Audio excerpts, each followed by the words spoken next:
Okay, let's be honest. When you hear review of literature, what's the first word that comes to mind? A chore, right? A total drag. But what if I told you it's actually the most powerful tool you have? In this explainer, we're going to flip that script. We'll see the review of literature, or ROL for short, not as some obstacle, but as the actual roadmap for your entire research journey. So, let's get right to it. Is a lit review just a really long bibliography? You know, that big list of articles you have to slog through before you can get to the real research? Well, the answer is a huge no. And once you see why, you'll never look at it the same way again.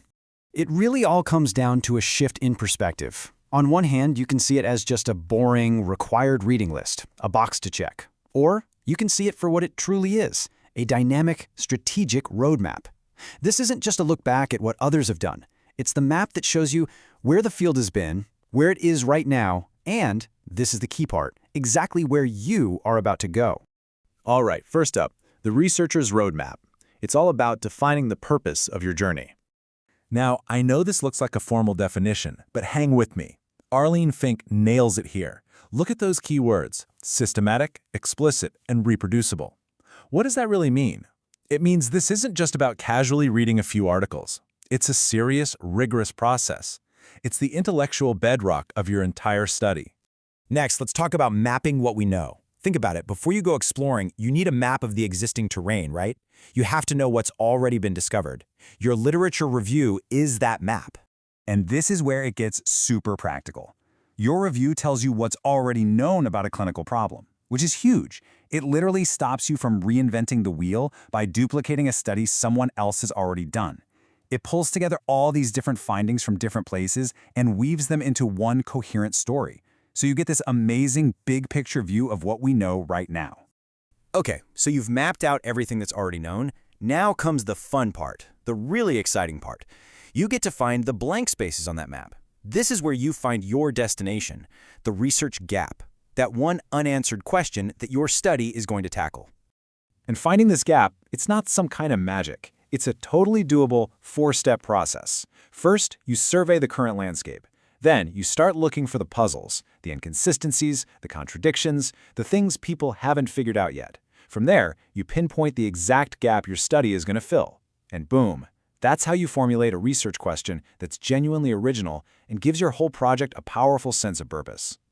So you've got your destination, your research gap. Great.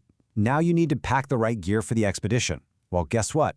Your literature review is also your methodological blueprint. It helps you pick out the best tools and techniques by showing you what worked and what didn't for the researchers who came before you. Now, this is a super important point. When you do your review really matters, and it depends on your approach. For quantitative research, you do the heavy lifting before you start. It makes sense, right? You need it to frame your hypotheses.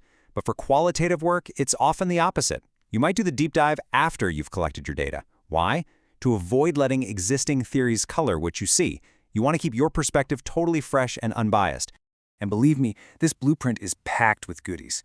It shows you the strengths and weaknesses of other people's research designs. It points you to validated tools, think pain scales, depression inventories, so you're not trying to invent them yourself. It gives you clues about the best sampling methods, what kind of sample sizes work, and even which analytical approaches are most effective. You can even find the perfect nursing theory to anchor your whole study. It's all there for you. Just think about it. You don't just pull some complex statistical analysis out of thin air. No way. You look at the literature to see what methods other researchers have used successfully for the same kind of data. Your ROL is like a treasure chest filled with these tried and true tools, just waiting for you to use them. Okay, this is where it all comes together. Let's talk about driving evidence-based practice. Because, let's face it, this isn't just some academic exercise, right? The whole point is to make things better in the real world.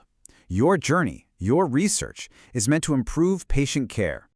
So what exactly is evidence-based practice, or EBP? Simply put, it's making sure that the care we give patients at the bedside is based on the absolute best science available. It's this powerful mix of solid research evidence, the hands-on wisdom of clinicians, and of course, what matters most to the patient. And here's the path. This is how your research actually makes an impact. It starts with your ROL, synthesizing all that evidence. That synthesis, it's used to create new clinical practice guidelines. Those guidelines then lead to real changes in hospital protocols. And what do new, better protocols do? They lead directly to improved patient outcomes. See? It's a straight line from your desk to the bedside. And now for the final amazing step, adding to the map. After all your hard work is done, after your journey is complete, you get to plant your flag. You add your own discovery to the map of knowledge, establishing your place in the field and lighting the way for the next person. What does this contribution really mean for you? Well, first, it proves you deeply understand your field. It gives you instant credibility as a researcher. It also gives you a benchmark to compare your own results against. But maybe the coolest part is that your work becomes a permanent part of the literature, a new landmark on the map that future researchers will use to start their own journeys. So, your research is done. Look back at everything you've accomplished. You haven't just answered a question. You've literally added a new destination to the map of human knowledge. You've created a new place for others to explore. So, the only question is, what new territory are you going to discover next?